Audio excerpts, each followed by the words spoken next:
town of Wellington since 1921. At the President's table today, we've got a sort of former club member, somebody who's never really let go, and we're looking forward to him coming back. Fraser Carson, whose flight deck company was selected to produce our new website, and Fraser will be taking the 25-minute slot after fellowship.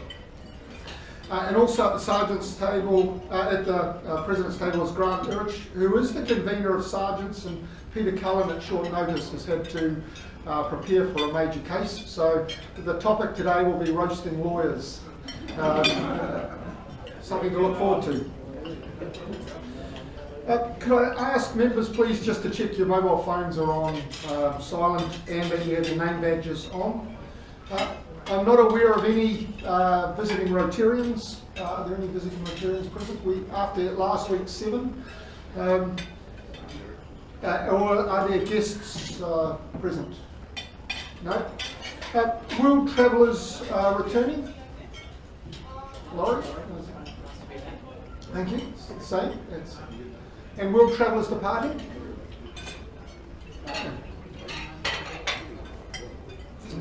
Safe travelling over Easter.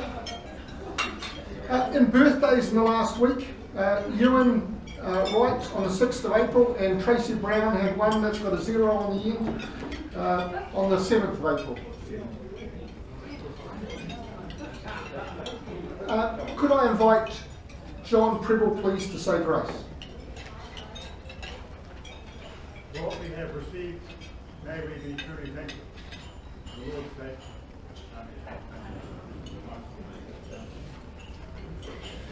Patrick, could I have a couple of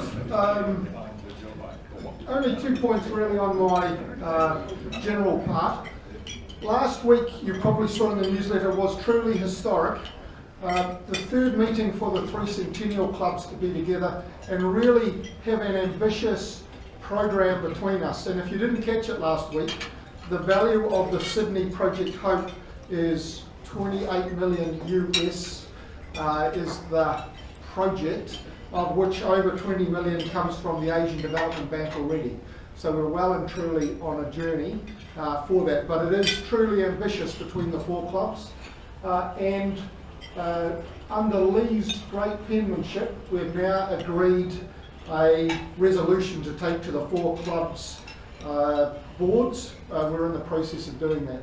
And then we'll give you an update on it. But it is a truly ambitious, appropriately so, centennial project for the 4 centennial clubs in the Australia-New Zealand, or Zone 7.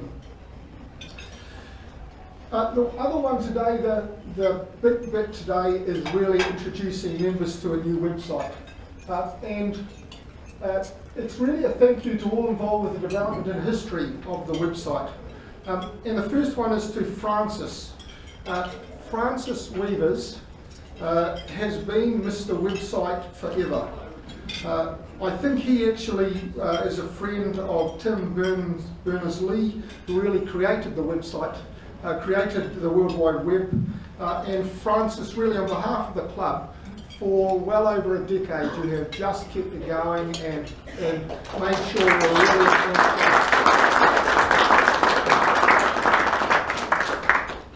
so staggering. Thank you very much. And 3 people have got us to the point.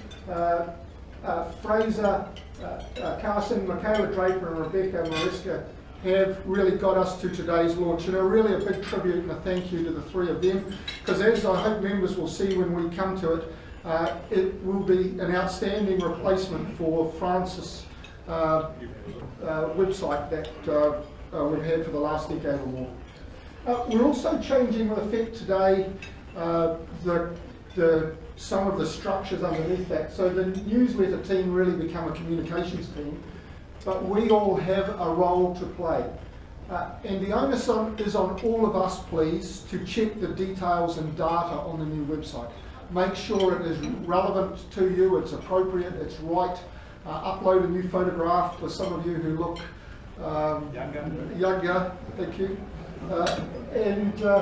And also, if you have interesting events, please do upload it, because as you'll see off Fraser's cell, his really is a community website and it links to many other platforms.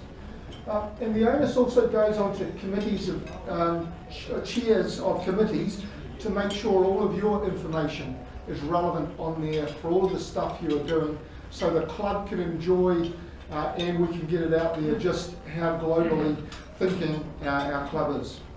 So thank you to all involved with that. I know how many hours, I know the level of personal commitment that's been put into it, and genuinely on behalf of the club, thank you for just the hundreds of hours that have gone into getting to this point today. Pass over to Grant now to roast lawyers. Set the scene now. Good morning all, President Mark and members and guests. So today I'm standing in for Peter Cullen. I'm a little taller than him, but I'm standing in because he's got a trial, a big case. So he'll get the opportunity to charge a large fee. So I thought, well, I've got two options here, haven't I? I could actually just ask him to send $500 and we could be exempt. Or I could ask him to send his pre-prepared sergeant session, because he cancelled on me yesterday. He must have prepared it. Like all good lawyers, he'll have done that in advance.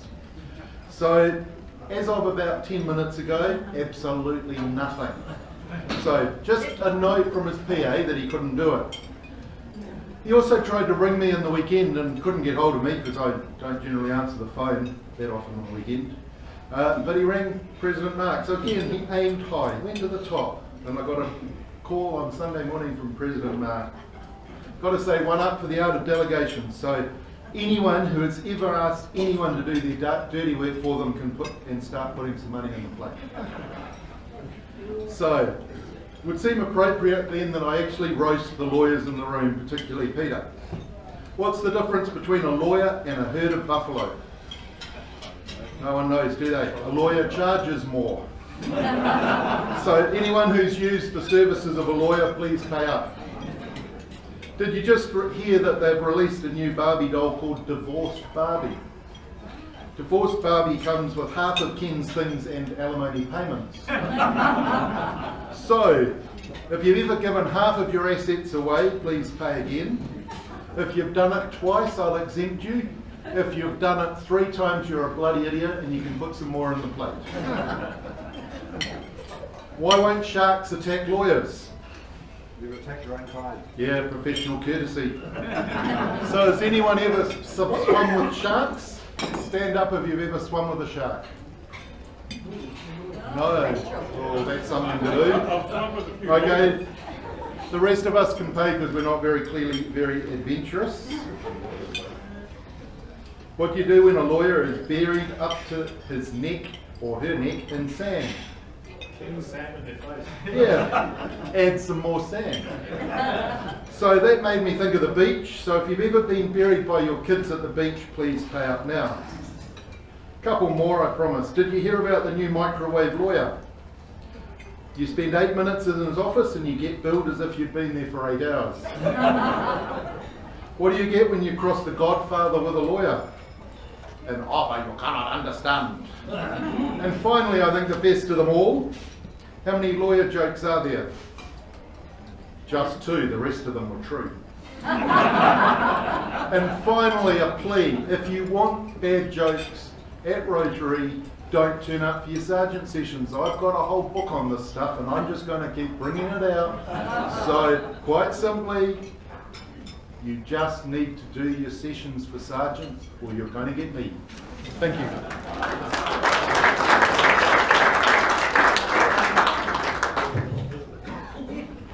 Thanks, Grant. I'm not sure I'm going to ask Peter to watch the video. One 5-minute speaker today is Rachel Tillman's introduction to the club. Rachel.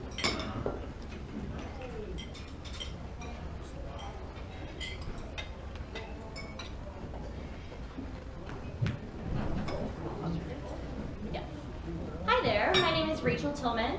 I'm American and I'm new to the club. I joined in November. And I'm also the one that swam with sharks. I did that last February in Hawaii. It was free diving, so we actually didn't have scuba gear or anything on, just snorkel mask. Dove in with the sharks. I can show you pictures later. So I didn't really know what to talk about because the last person that did a 5-minute talk is sailing around the world, and I am not. So I tried to think of what Kiwis love most, and so far my experience has been flat whites and news quizzes. So I made you a news quiz to learn a little bthat myself, so that some of you who sat with me may have some advanced answers. Okay. What city is the site of Patrick Henry's famous Give Me Liberty or Give Me Death speech at St. John's Church in 1775? Philadelphia. New York. Further south. Richmond, Virginia. So I grew up in a small suburb outside of Richmond, Virginia, and then when we left, my parents moved into the city in Churchill. They lived just a few blocks from St. John's famous church, and this is their cute little house that was actually the same house that Edgar Allan Poe's high school sweetheart lived in. So, who won the 2016 World Series of Baseball? Red Sox.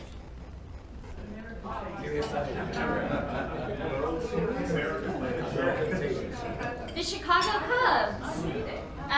So the Cubs were the ones that had the 100-year drought of winning the World Series and the GOAT and the superstitions. And as soon as I left Chicago and moved here to Wellington, they won. So I lived in Richmond, Virginia, went to college or university out in California, and then lived in Chicago for a number of years, managing a team out in the Midwest. This is my partner and I at my last and 49th Cubs game. I haven't made it to 50 yet, but I used to live 2 blocks from Wrigley Field. This is the only private university in Orange County, California. A, USC, B, UC Irvine, C, Chapman University, or D, UCLA. There you go. Chapman University. So this is Chapman. It's where I studied for my undergraduate. Lived in Southern California for 5 years, and then also worked in tourism for Anaheim and Orange County Visitor and Convention Bureau. Quite a mouthful, but basically means come to California. On average, how many children per annum are in the foster care system in the United States?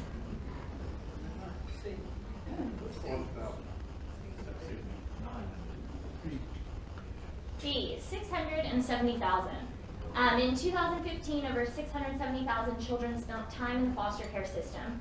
And a cause that's near and dear to my heart that I volunteered with throughout my life, childhood through before I moved here, is called CASA, Court Appointed Special Advocates. No, I was not a foster care child. I had a lovely childhood, but it was very important to me, as my mom was a CASA volunteer, and my family has constantly been volunteering for CASA, that they represent and give a voice to these children in foster care.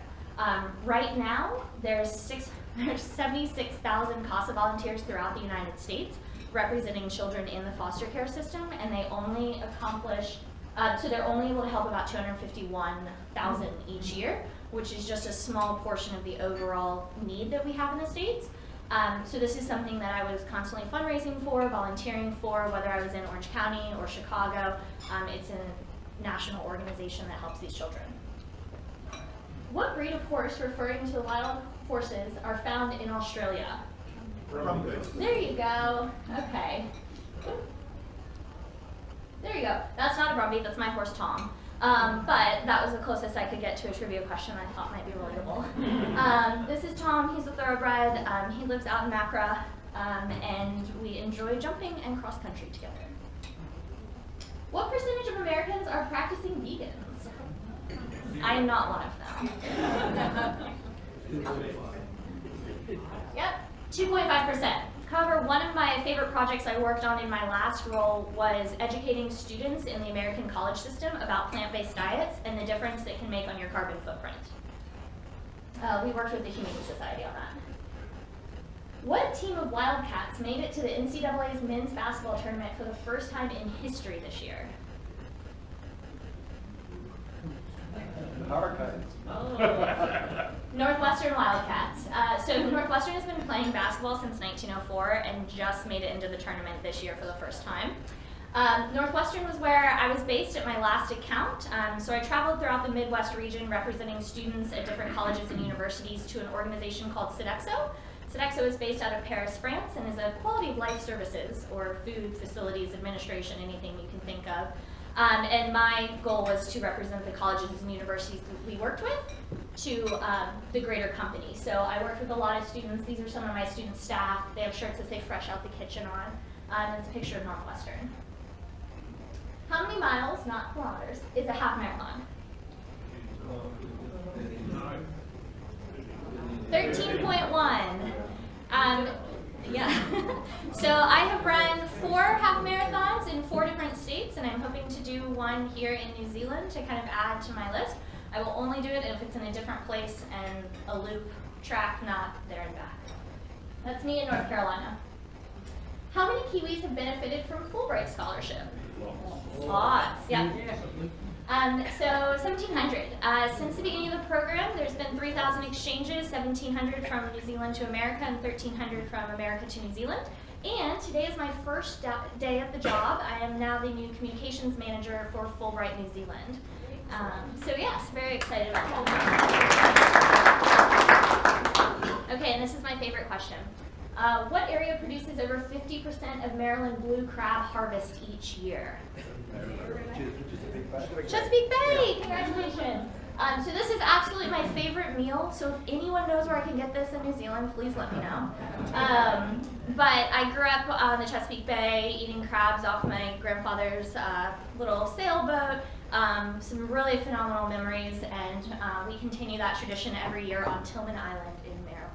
So thank you all so much for getting to know me. I really appreciate it. It's been lovely to getting to know all of you. Happy to have coffee anytime. I made kind of a career out of that my first 6 months in Wellington. So if anyone would like to continue helping me find the best flat white, I would love to meet with you. Thank you so much.